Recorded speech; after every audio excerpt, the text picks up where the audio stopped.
Boa noite, pessoal. Eu tô super cansada hoje, mas eu tive que fazer esse vídeo para contar para vocês uma coisa muito, assim, inacreditável que eu ouvi no consultório essa semana. Porque diabetes, quem tem diabetes não pode comer doce, não pode abusar do açúcar, né? E, inclusive, precisa evitar muito trigo, muitos alimentos que são à base, são massas, né? São à base de trigo, que são pesados, né?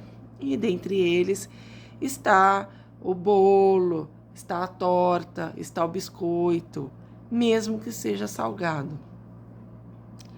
Só que eu fiquei bem preocupada, porque essa paciente que passou comigo essa semana me falou que achava que o bolo não estava incluído na dieta para diabetes, porque o bolo que ela come não é confeitado. O bolo que ela come não tem recheio. Pelo amor de Deus, gente, eu nunca ouvi isso. Qualquer bolo que se vá fazer, geralmente bolo doce, né? Existem os bolos com adoçante, mas mesmo assim eles são de alta caloria, você só pode comer um pedacinho, olhe lá, né? Mas a maioria dos bolos feitos caseiros vão pelo menos 2 xícaras de açúcar. Não tem como considerar bolo não sendo doce. Bolo é doce. Bolo está na lista dos alimentos que se deve evitar quando se tem diabetes. Então, eu fiquei preocupadíssima, porque tem coisas que a gente, como médico, acha que pode ser óbvio para um paciente. Mas tem pacientes que são tão simples, tão, assim, não tem realmente noção né, da diferença de um alimento para outro alimento. E, às vezes, a gente pensa que, puxa, ele vai pensar que, né, tem açúcar, foi açúcar na hora de fazer. Mas ela, sinceramente, não foi uma piadinha, não. Ela, sinceramente, sabia não, ela, sinceramente, acreditava que bolo não era doce, porque o bolo que ela comia não tinha recheio. Então, é muito importante, quem tem diabetes, procurar uma nutricionista, procurar se informar sobre o que realmente não pode comer. Então, porque às vezes o negócio é salgado, mas até vai açúcar, só que não aparece, o sabor do sal se sobressai. E tem coisas que são salgadas, mas que tem trigo. Mesmo quando tem aveia, dependendo da quantidade de aveia, de farinha integral, todos os integrais, gente, mesmo sendo mais natural, menos prejudicial para a saúde, não quer dizer que não vire açúcar no sangue e aumente a sua diabetes. Infelizmente, e eu falo isso como diabética, que eu sou também, infelizmente, não podemos comer tudo que queremos. Temos que botar a regra certinho, seguir. E o máximo que pudermos, nós, como doentes da condição diabéticos, que pudermos orientar outras pessoas também, né? Eu acho que eu não só como diabética, não só como médica, mas como diabética, eu preciso alertar isso daí. E às vezes você tá na internet e tal, tem mais acesso a várias tecnologias, você tá mais antenado, né? Mas existem lugares no país que não tem.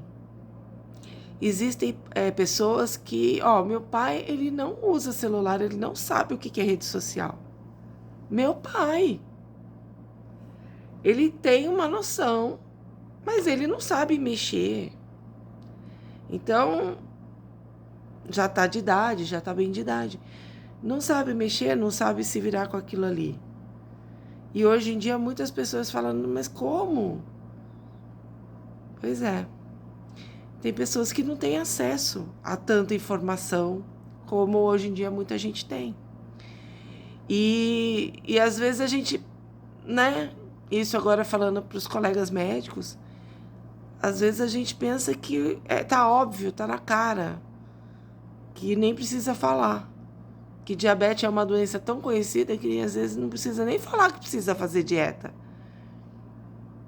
Eu não penso assim, mas às vezes eu observo que algumas pessoas deixam passar, né? Por achar que tá muito na cara e não tá. Né? E não foi uma situação engraçada, foi uma situação triste, porque eu tive que dar praticamente uma aula de nutrição para ela, que estava fazendo tudo errado. Mas essa foi a situação mais assim, realmente, como a gente não tem noção da dificuldade que muitas pessoas, não só ela, eu acho que não é só ela que não tem esse tipo de conhecimento, mas que muitas pessoas não têm também e que a gente precisa começar a falar mais, mesmo na condição de doentes, não de médicos, mas dos doentes, que têm mais conhecimento, que têm mais informação, conversar, mesmo na família às vezes. Então fica aí essa informação para vocês, que essa semana me pegou de surpresa, assim, no ambulatório. Foi no ambulatório do Hospital Regional isso. E são muitas pessoas que eu atendo lá e vira e mexe eu coloco sentido nesse tipo de coisa, do atendimento e do que as pessoas às vezes esperam do atendimento cardiológico, de um pré-operatório, né, do que a gente vai falar no... Às vezes a gente deixa a desejar por falta de se ligar que o paciente não sabe, não sabe tudo, né? Então, vai aqui o alerta, não só para os pacientes, mas como até para os colegas médicos, né? Outra coisa que foi muito interessante essa semana, e isso foi como se eu tivesse feito um teste, eu queria ter uma noção melhor. E eu faço muito pré-operatório, eu ajudo a fazer uma triagem, eu ajudo a identificar pacientes que não estão em condições de serem operados, pacientes que vão fazer cirurgia, que dá para agendar a cirurgia, que não é urgência. Esses pacientes a gente tem como melhorar a situação da saúde desse paciente para poder ele operar com mais segurança. Pois é. Mas, da minha parte, né, eu faço o risco cirúrgico cardíaco. E nós pedimos vários exames, né, e 3 principais, e assim que é para todo mundo. Nós pedimos exames laboratoriais para ver o hemograma, para ver se tem diabetes, para ver se tem como está a coagulação, como está o funcionamento do rim. São exames que a gente consegue perceber pelo exame de sangue. Coisas, né, que percebemos pelos exames de sangue. Pedimos também um raio-x de tórax e um eletrocardiograma. Sobre o eletrocardiograma, eu já falei para vocês que o eletrocardiograma normal, ele não quer dizer que está tudo certo. Mas se ele vier alterado, ele já é um alerta, um bom alerta para nós tomarmos providências. Por isso que é importante fazer. O raio-x de tórax é mais ou menos o mesmo pensamento. Só que eu percebo que as pessoas como eles vão no meu ambulatório para fazer o risco cardíaco cirúrgico, as pessoas pensam que não precisam levar o raio-x, porque o raio-x é do pulmão. E aí eu comecei a colocar sentido nisso e perceber que as pessoas não estavam levando o raio-x. Várias vezes, vários pacientes não levavam o raio-x nessa situação de achar que o raio-x não seria para a minha consulta, porque era o raio-x do pulmão e não tinha nada a ver. Primeiro, que o raio-x de tórax não dá para ver só o pulmão. Dá para ver o pulmão, dá para ver coluna, não é aquela nitidez toda do que um raio-x específico de coluna, mas dá para ver costelas, dá para ver clavícula, dá para ver um pouco aqui da região da traqueia, do esôfago, dá para ver um pedacinho do abdômen aqui, a bolha de ar que tem no estômago, dá para a gente ver. Dá para a gente ver a artéria aorta e o principal, que para mim, dá para ver o coração, né? São vários detalhes que dá para ver, além de pulmão, no raio-x.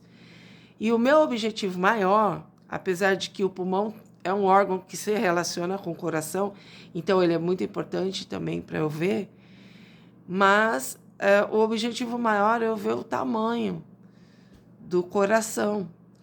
E muitas pessoas não sabem disso. E às vezes a gente pensa que é meio lógico, porque afinal de contas o coração está aqui, né? Muita gente sabe que dá para ver o coração no raio-x, mas muito mais gente não sabe que dá para ver coração no raio-x. E é um exame super básico. Eletro, raio-x e exames de laboratório, exames de sangue, são exames extremamente básicos que precisam ser feitos para avaliação das condições de saúde do paciente para fazer uma cirurgia. Até na urgência nós pedimos. Só que na urgência de uma cirurgia urgente, emergência, não dá para a gente mudar medicamento. Alguma coisa dá para fazer na hora, mas não dá para fazer um acompanhamento uns dias, esperar dias, não dá. É muito ali em cima. Agora, nas cirurgias que dá para esperar um pouco, né? Dá para esperar 1 mês, 2, que aquilo não está incomodando tanto, que dá para ficar com aquilo um tempo, que não vai prejudicar, não vai ser a causa de uma morte, nada disso. Então, cirurgias que dá para esperar. Essas cirurgias, a gente tem como, o paciente, por exemplo, está com uma pressão alta e não tá conseguindo controlar direito só com o que está tomando, eu consigo ajustar aquilo ali. Se está com a diabetes muito alterada, até certo ponto eu ajudo também, tanto é que ajudei. Só que se tiver muito, que tem pacientes que nem sabem que precisam de insulina, que é aquele medicamento para diabetes que é injetável, que é tipo uma injeçãozinha. Então, às vezes, precisa de um acompanhamento também do endocrinologista. Isso, às vezes, dá para a gente ajeitar tudo antes, deixar o paciente mais seguro para fazer aquele procedimento cirúrgico. Dá uma segurança maior, reduz o risco de ter um infarto durante a cirurgia, de ter um derrame durante a cirurgia, uma arritmia, uma pressão altíssima. Então, reduz bastante o risco se a gente consegue fazer esse tipo de avaliação antes. Então, fica aqui o alerta também, gente, que foi uma das coisas que eu andei observando nos últimos dias. Acho que tem uns 10 dias que eu estou observando e falando e perguntando sobre essa questão do raio-x de tórax, e principalmente quando eles não trazem, né? Então, fica aí o alerta e deixo aqui para vocês a dica da importância que tem fazer esses exames preliminares. Outra coisa que essa semana, eu até anotei aqui que essa semana perguntaram para mim, eu estava explicando uma série de coisas para a paciente, ela perguntou para mim por que o pai dela teve derrame se o pai dela não tinha pressão alta. Derrame não tem só um tipo de derrame.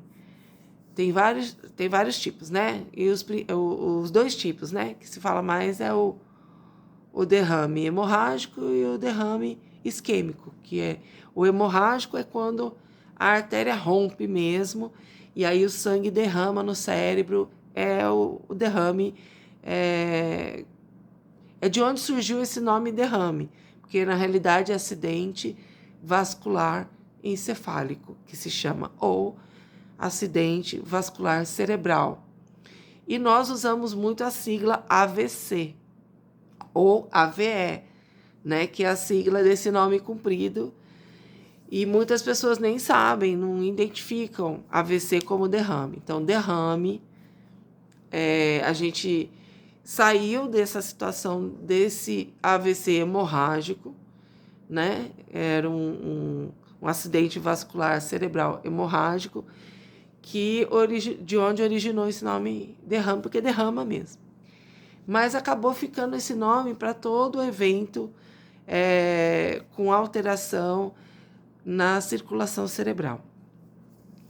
E então o AVC, o derrame, ele pode acontecer em pacientes que têm pressão baixa, pode.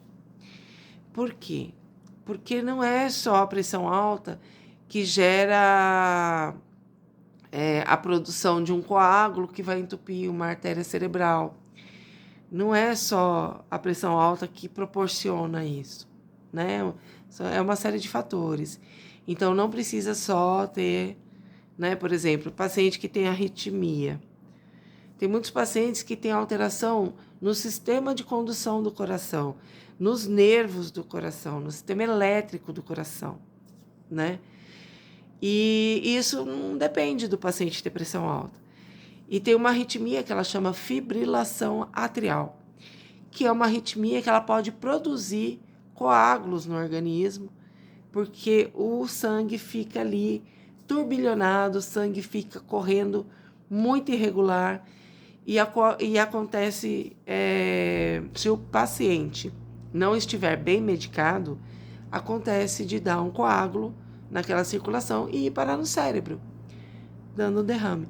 Então, assim, é um exemplo, assim, de uma forma fácil, de uma maneira simples de falar, para vocês perceberem que não precisa ter uma pressão alta, um pico hipertensivo, a pressão subir lá em cima para ter um derrame.